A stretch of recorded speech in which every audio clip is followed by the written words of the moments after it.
Happy Monday, friends, and welcome back. I hope you guys had an amazing weekend.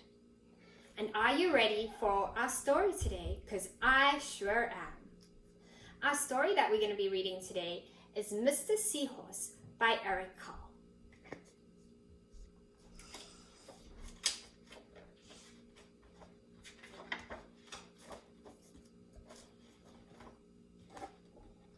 Mr. and Mrs. Seahorse drifted gently through the sea.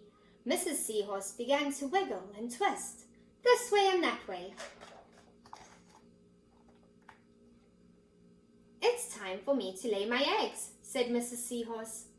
Can I help? Asked Mr. Seahorse. Oh, yes, thank you, said Mrs. Seahorse. And she laid her eggs into a pouch on Mr. Seahorse's belly.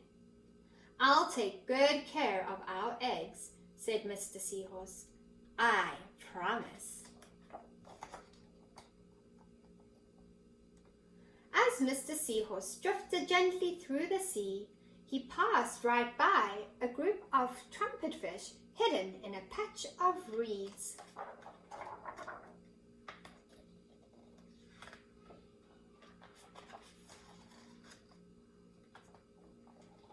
But before long, Mr. Seahorse met another fish. How are you, Mr. Stickleback? Asked Mr. Seahorse. Delighted, replied Mr. Stickleback. I just built a nest and right away Mrs. Stickleback laid her eggs into it. Now I am taking good care of them until they hatch. Keep up the good work, said Mr. Seahorse, and swam on his way.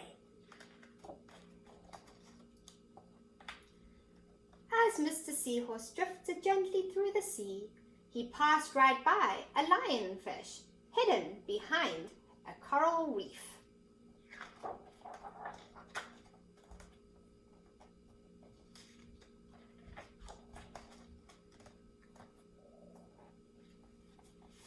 But before long, Mr. Seahorse met another fish. How are you, Mr. Tilapia? Asked Mr. Seahorse. Mr. Tilapia couldn't answer. His mouth was full of eggs. I know, said Mr. Seahorse. Mrs. Tilapia laid her eggs. Now you are taking good care of them until they hatch. Mr. Tilapia nodded his head. You must be very happy, said Mr. Seahorse, and swam on his way. As Mr. Seahorse drifted gently through the sea, he passed right by several leaf fish hidden among the seaweed.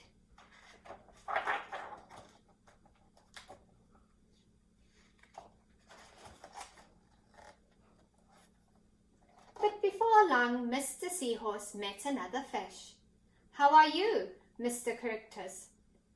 Asked Mr. Seahorse. Perfectly fine.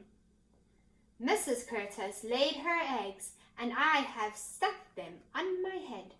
Now I am taking good care of them until they hatch. You are doing a good job, said Mr. Seahorse, and swam on his way.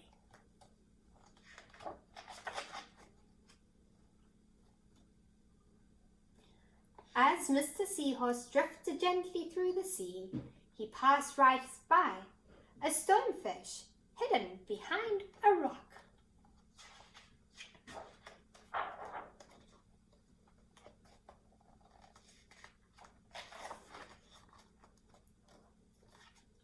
But before long, Mr. Seahorse met another fish.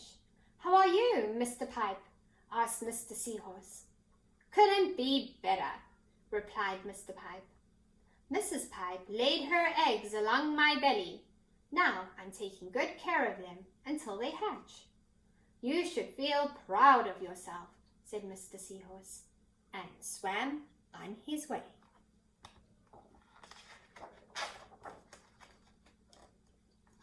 But before long, Mr. Seahorse met another fish. How are you, Mr. Bullhead? Asked Mr. Seahorse.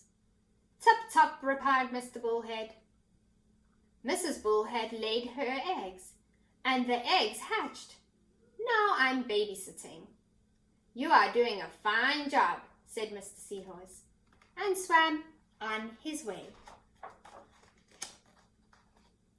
The time had come for the Seahorse babies to be born. Mr. Seahorse wiggled and twisted this way and that way. At last the babies tumbled from Mr. Seahorse's pouch and swam away.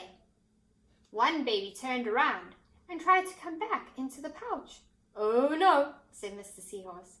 "I do love you, but now you are ready to be on your own." I hope you enjoyed the story, friends, and that you join me again tomorrow for another story.